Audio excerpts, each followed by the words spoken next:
So the JACI project is a heritage project for Jewish Dublin and the people part of the Jewish community in Dublin.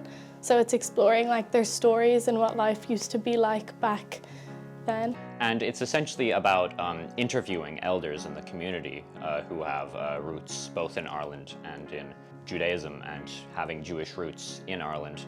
And just finding out a bit about their lives and what it means to be, I suppose, a Jew in Ireland and what it was like then and what it's like now. And so the JACI project is an oral history Jewish project, and what I did is me and my group, we went around to different historical sites and interviewed different elders, asked them questions about their past and found out information on the Jewish community in the past leading up to now.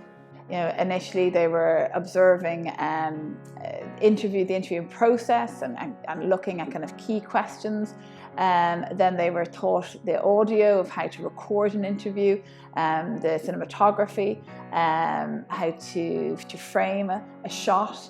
Then looking at from that then to get stills, looking at photography, and then when you had 40-minute footage, how to reduce that, so looking at the editing skills, and then subsequent to that they had to look at transcription. When they wanted to just capture a little caption for the exhibition, they had to then distill down what the key message was from each interviewer, and then creative writing, they had to respond to what the interviewer had presented to them and then find meaning from what had kind of engaged them, what was most memorable.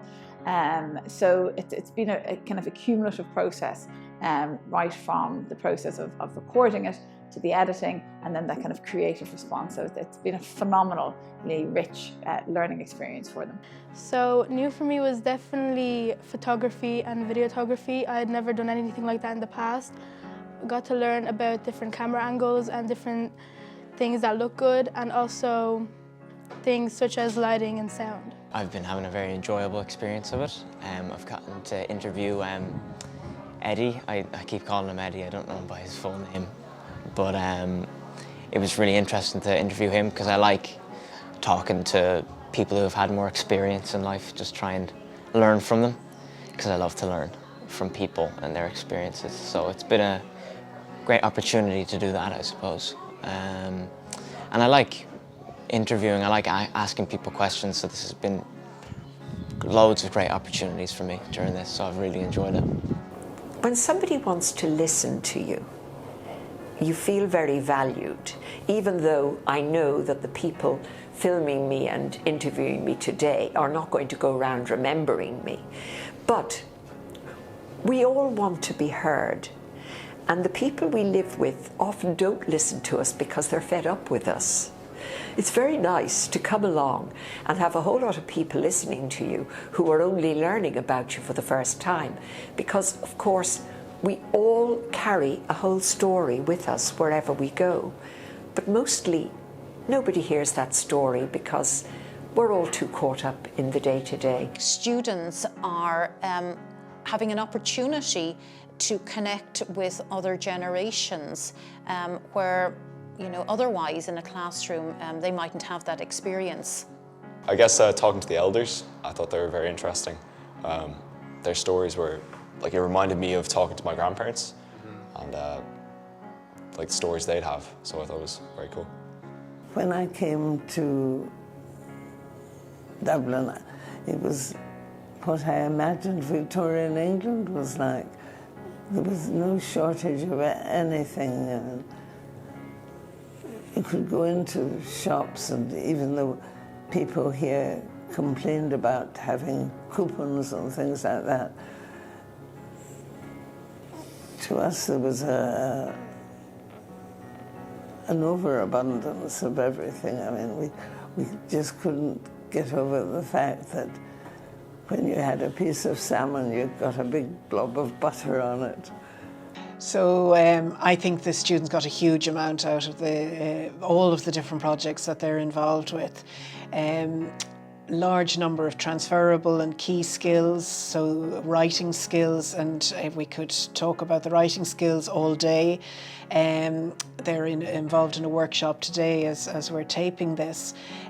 Also technical skills, so an awful lot of technical, and I'm fascinated at the idea of them working out how to mount an exhibition and to the journey of an exhibition and the placing of an exhibition and the work that goes into that. So inestimable value to them. So from working on this project, I already had a bit of a passion for filmmaking, but this has definitely fueled it. So when I get out to college, I'm definitely gonna look into more filmmaking and stuff, because I'd love to do that. I realised I really like to do photography because when we were in the house of, I think it was David Ross, he had a really nice menorah, and I took some really cool pictures of that. So I thought that was really interesting to do because I hadn't worked with a camera before, like on my own, like a proper camera. I've always liked camera work, so I might try to do that in the future. And I think I've picked up some skills from this, like the rules of 3, like you were explaining to us before. I suppose filming and camera work and lighting and all that comes with it I found to be quite interesting, with how you know, setting up a light as how it bounces off the wall and all of that, all those filming skills, quite interesting. I definitely want to look into photography more because I learned that it is something that I liked and I didn't know that I enjoyed it before. I didn't expect to find out as much information as I did about places that I would see almost every day. So I didn't know there was actually so much history behind them.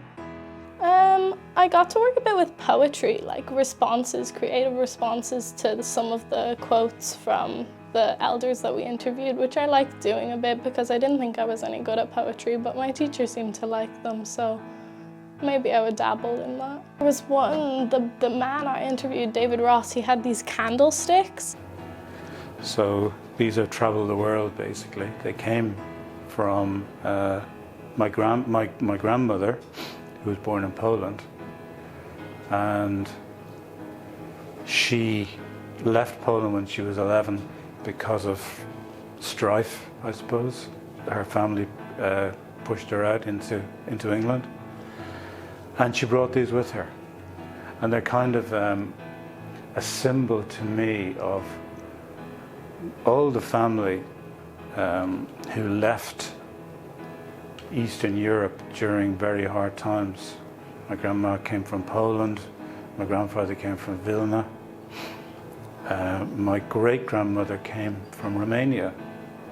So this always grounds me and tells me where I came from.